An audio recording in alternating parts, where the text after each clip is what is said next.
Hola, ¿qué tal?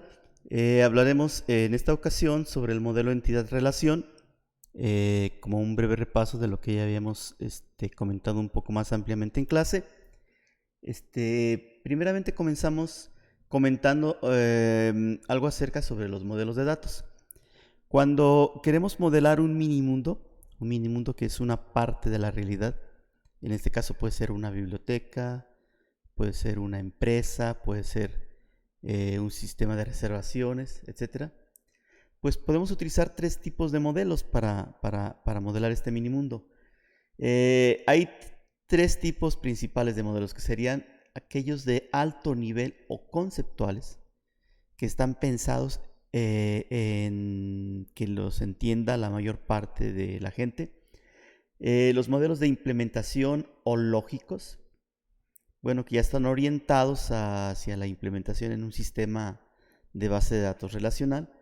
Y los de bajo nivel o físicos, que esos pues en clase no lo vemos porque ya tiene que ver con la forma como está programado el motor de base de datos a nivel físico. El modelo entidad-relación, o también llamado entidad-vínculo, cae dentro de la clasificación de modelos de datos de alto nivel o conceptuales, es decir, está hecho para que la mayor parte de la gente lo entienda. Por eso ustedes verán que se utiliza una simbología muy simple, muy fácil de entender. No nos metemos a nada a UML, porque está orientado a cualquier tipo de personas.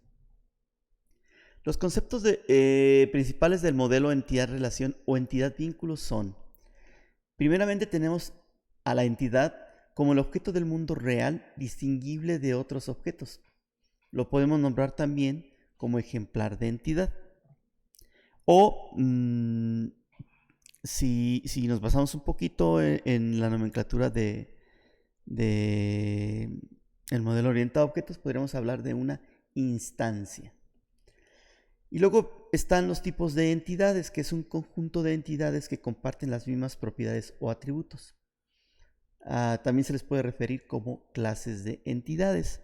Igual podríamos hablar de en el modelo orientado a objetos como clases de entidades. Es decir, una entidad no es más que un objeto, y un tipo de entidad, pues una clase.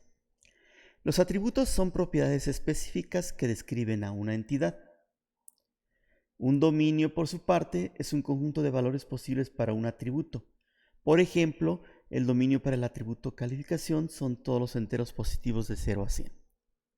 Bueno, los que ya están familiarizados con el modelo de programación orientada a objetos, pues esto lo aplicamos cuando definimos el tipo de datos de un atributo. Bueno, los conceptos principales vendría a ser entonces el tipo de entidades, que se representa con un rectángulo, y el tipo de atributos, que se representa con un óvalo. Aquí tendremos, por ejemplo, la entidad empleado, con sus 4 atributos: fecha de nacimiento, CURP, nombre y salario. Hagan de cuenta entonces que empleado es la clase, y los atributos que están definidos, o las propiedades que están definidos para esa clase, serían fecha de nacimiento, CURP, nombre y salario. Bueno, aquí diferenciamos de nuevo los tipos de entidades o clases y los ejemplares de entidades o instancias. Un tipo de entidades o clase de entidades se refiere a un concepto o prototipo. Como vemos aquí, empleado es un concepto o prototipo que define a un tipo de ejemplar. En cambio, el ejemplar de entidad pues se refiere básicamente a la instancia, a un objeto real. Por ejemplo, el vigilante que gana 10,000 pesos, que se llama Adrián Gómez, etc. Existen 3 tipos de atributos o propiedades. Los atributos simples o atómicos, los cuales no son divisibles en otros más pequeños. Y los compuestos, que se pueden dividir en componentes más pequeños. Lo más normal es que utilicemos atributos simples en nuestros diseños, porque son más fáciles de manejar. Sin embargo, pues en ocasiones, con la finalidad de que lo puedan entender las personas para los cuales va dirigido un diagrama entidad-relación, pues manejamos atributos compuestos, como en este caso nombre, que se compone a su vez de nombre de pila, paterno y materno. Estos tres últimos, nombre de pila, paterno y materno, son atributos simples o atómicos que componen al atributo nombre. Valga la redundancia, un atributo compuesto. Otro tipo de atributos son en base al número de valores que contienen. Normalmente un atributo pues tiene un solo valor, pero habrá ocasiones en que un atributo pueda tener más de un valor. Aquí aparecen entonces los atributos multivaluados. Por ejemplo, el número de teléfono del empleado. Puede ser que el empleado registre 3 números de teléfonos diferentes: celular, personal y pues de un vecino, por ejemplo, ¿no? Lo normal también y lo común es que los atributos sean monovaluados, pero pues de vez en cuando se presentan estos atributos multivaluados. Ya sabemos que al momento de pasarlos a tablas, pues ya no podríamos tener atributos multivaluados, tendríamos que pasarlos a una tabla extra, pero recuerden que el modelo entidad-relación está hecho o está orientado a que cualquier persona lo entienda. Por eso la facilidad de hacer estos diagramas y diagramas tan simples que inclusive no se ajustan al estándar UML, sin embargo, no están dirigidos a programadores ni a desarrolladores de bases de datos, sino a personas comunes y en general a personas de cualquier área. Los atributos también pueden ser almacenados y derivados. Lo normal es que todos los atributos sean atributos almacenados, son aquellos que se van a guardar tal cual en la base de datos. Pero en ocasiones, con fines de modelado, y repito para que todo mundo lo comprenda, sobre todo para quienes va dirigido el diagrama, que normalmente es un cliente, manejamos lo que se llaman atributos derivados o también llamados atributos calculados. Estos normalmente se obtienen a partir de los almacenados y no se van a guardar directamente en la base de datos. Cuando ya se pase este modelo o se implemente, pues obviamente no habrá un atributo de edad, sino que cuando se requiera conocer la edad, pues se restaría la fecha del sistema menos la fecha de nacimiento, en este caso del empleado. Toda entidad tiene uno o más atributos y uno o más de ellos, normalmente es uno nada más, debe de ser la llave primaria o también conocida como clave primaria o clave principal. La llave primaria es una restricción importante porque es aquella que le da restricción de unicidad a un ejemplar de entidad. Una llave es la que le da carácter, una llave primaria o principal es la que le da carácter único a un ejemplar. En el caso de alumno, pues el código de alumno que es diferente y no puede ser nulo. Entonces decíamos que un atributo clave identifica de manera única o unívoca, dicen en los libros, a cada entidad individual. En este caso se ha decidido que el CURP sea el atributo clave, pero puede ser otro atributo o inclusive una combinación de 2 o más atributos. El único requisito es que el atributo no sea nulo y que tampoco se repita. Y bueno, tenemos los tipos de relaciones o vínculos. Ya vimos en qué consiste un ejemplar de entidad o un tipo de entidades, cómo se compone de uno o más atributos. Pero bueno, Una vez identificadas en un minimundo todas las entidades posibles, digamos, en la universidad, alumnos, profesores, materias, carreras, centros universitarios, edificios, etcétera. Bueno, ahora hay que establecer las relaciones entre esas entidades y aquí es donde vienen los tipos de relaciones o tipo de vínculos. Y no es más que una asociación entre dos o más tipos de entidades. El tipo de relación o vínculo se representa mediante un rombo que conecta a los tipos de entidades. Se dice que los tipos de entidades empleado y departamento pues participan en el tipo de relaciones, pertenece a, en este caso en particular que se muestra en esta diapositiva. Empleado pertenece a departamento. Noten cómo, no hay una regla en sí, pero noten cómo normalmente utilizamos el nombre del tipo de entidad y el nombre de tipo de relación en mayúscula. Y normalmente el tipo de relación se pone pues o se describe como una acción. Y el nombre de los tipos de entidades como un sustantivo.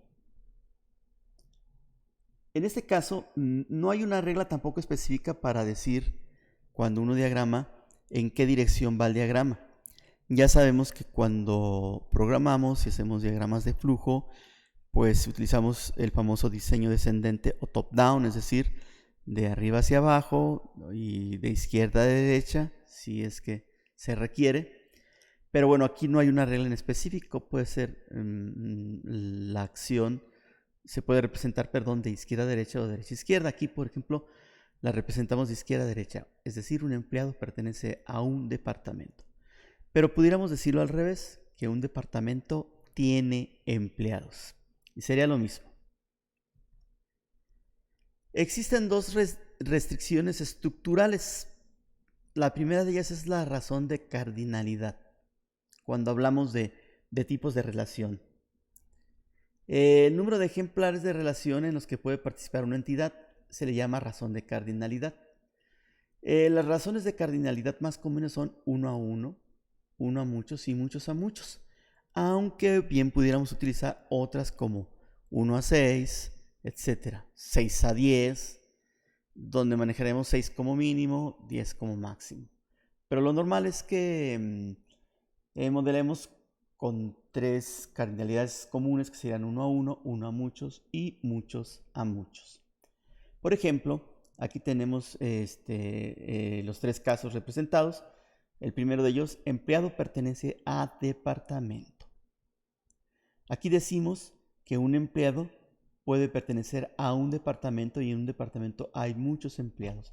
Noten cómo la razón de cardinalidad se pone en el otro extremo, en el caso de empleado, del otro lado del rombo, es decir, 1.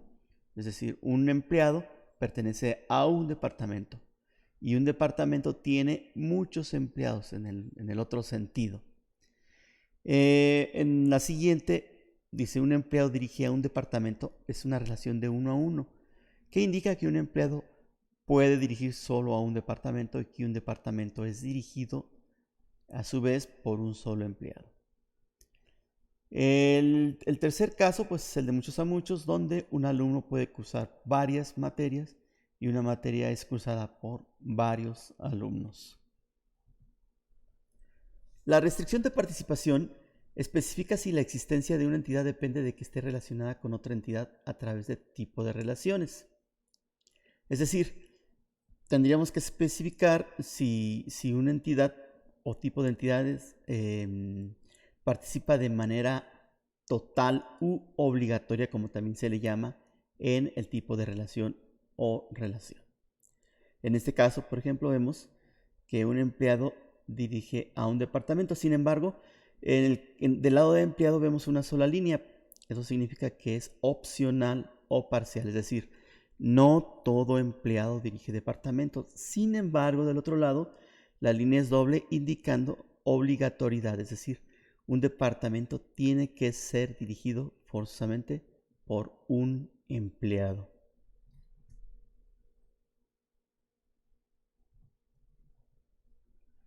También tenemos otro concepto que se llama entidades débiles, que es un concepto pues ya básicamente en desuso. Ahorita explicamos por qué. Los atributos, las entidades débiles en teoría no tienen atributos clave propios, sino que se identifican por su relación con otras entidades. El tipo de relaciones que asocia un tipo de entidades débiles se le conoce como relación identificadora. Estas entidades débiles pues siempre tienen una restricción de participación total, es decir, es obligatoria su participación, porque de hecho por eso son entidades débiles, porque dependen en esta relación dependen de otra entidad. Y bueno, decía yo que ya cada vez es menos frecuente ver definidas entidades débiles en los modelos, porque pues la mayoría de las veces se utiliza un atributo artificial para tener una llave primaria forzada, ¿no? Pero bueno, el concepto y la idea es que hay entidades débiles, como en este caso, un dependiente o beneficiario del seguro social, pues obvio que es una entidad débil porque depende del número de seguro social del empleado. Además, un dependiente no puede existir sin la existencia, valga la redundancia, de un empleado. Por lo tanto, dependiente, de alguna manera, pues depende de la llave primaria que tenga la entidad de la cual depende, que es empleado. Ahora bien, como toda entidad debe tener una llave primaria, pues tendríamos que definir una llave primaria también para dependiente, y entonces esa llave primaria pues estaría compuesta por la llave primaria de empleado más una clave parcial o discriminador, en este caso el nombre del dependiente. El nombre del dependiente no puede ser la llave primaria, porque pudiera ser, en teoría, que haya dos hermanos que se llamen igual, aunque pues, no es muy común, pero sí puede ser que dos hermanos se llamen incluso exactamente igual. Por otro lado, la llave primaria tampoco puede ser la llave primaria de empleado, porque si ese empleado tuviera más de un dependiente, pues se repetiría, y las llaves primarias ni pueden ser nulas ni pueden repetirse. Entonces, en este caso, ya cuando se pase a tablas la entidad dependiente, pues su llave primaria estaría formada tanto por el nombre del dependiente como por la llave primaria de empleado. Como ven, la entidad débil se pone con doble línea, y la relación identificadora, que es dependiente-d, también con línea doble, y obviamente la línea que los conecta, porque estamos hablando que sería una participación obligatoria o total. Las claves parciales que mencionábamos, como el nombre del dependiente, pues ayudan posteriormente a generar una llave primaria, porque en conjunto con el número de seguro social del empleado, pues describirían de manera única a cada ejemplar de entidad.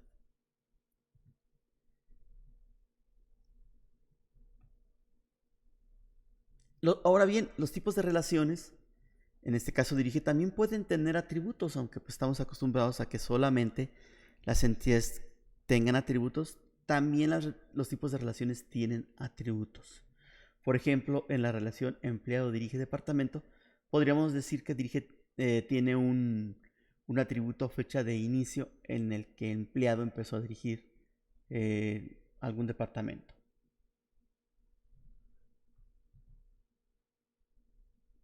Ahora bien, como estamos pensando siempre en tablas y que en algún momento este modelo lo vamos a pasar a tablas, entonces los atributos que forman los atributos que forman parte de un tipo de relación, como en este caso dirige, se pueden en algunos casos trasladar a las entidades. Para nosotros es más fácil que los tipos de relaciones no tengan atributos, y entonces tendríamos que trasladarlo. En este caso, en las relaciones de uno a uno, se pueden trasladar a ambos lados. Sin embargo, siempre hay que ver dónde es mejor.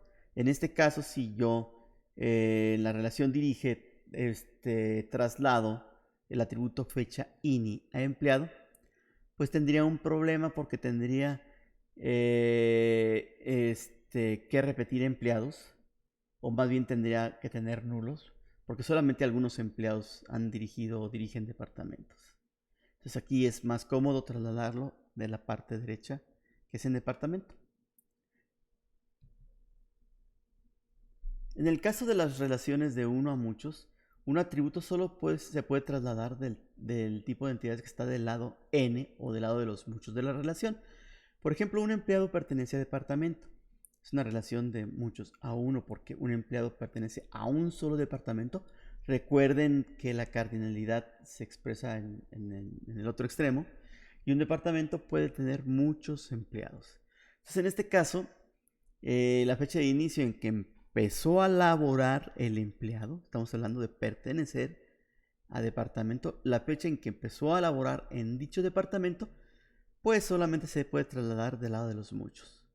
Si lo trasladáramos del lado de departamento, habría muchas líneas, porque imagínense que sean 10 departamentos y 3,000 empleados, habría 3,000 registros cuando solamente se requieren 10. Entonces se traslada de la parte de los muchos.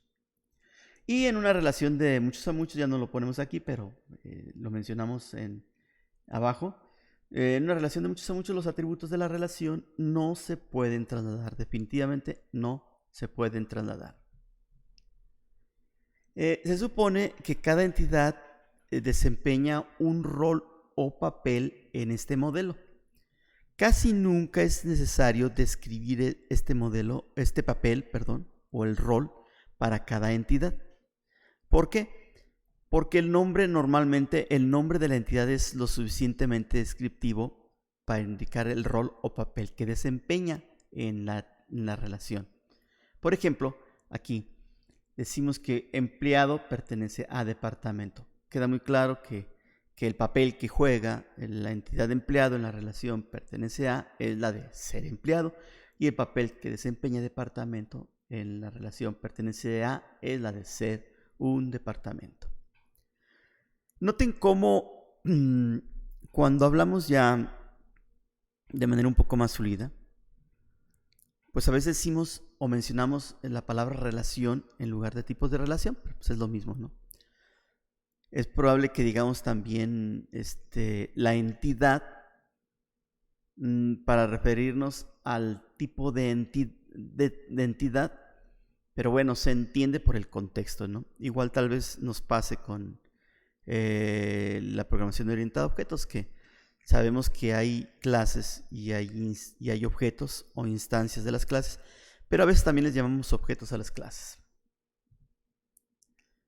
Existe un tipo de relación muy especial, bueno, porque normalmente nosotros estamos acostumbrados a que se nos presenten este tipo de relaciones, que es binaria, en la que participan dos entidades o tipos de entidades, pero existe un tipo de relaciones que se llaman recursivas, donde un solo tipo de entidades participa, pero con diferentes papeles.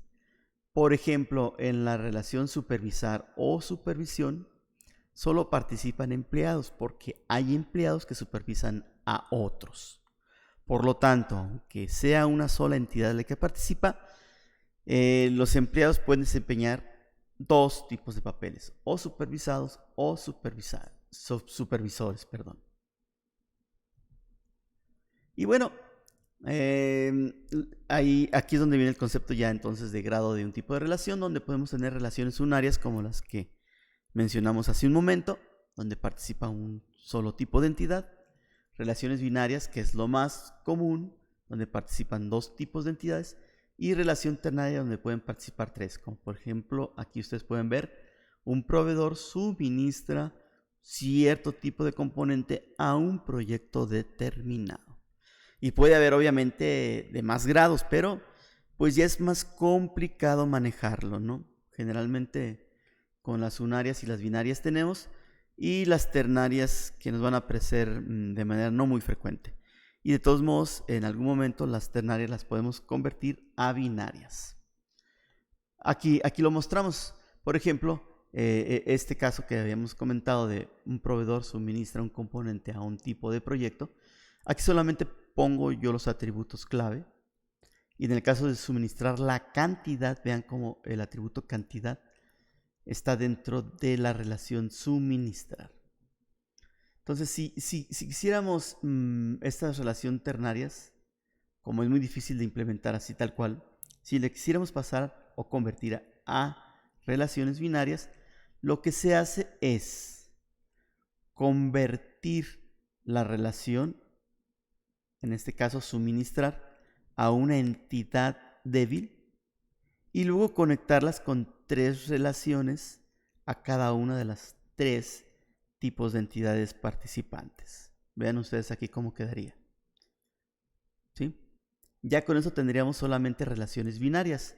Una entre proveedor y suministro, porque los proveedores pues suministran componentes. Una entre suministro y componente, porque pues los suministros son de cierto tipo. Y una entre proyecto y suministro, ¿verdad? Porque a los proyectos se les suministran ciertos productos. Aquí está. Y bueno, estos serían los objetos básicos o los conceptos básicos del modelo entidad-relación.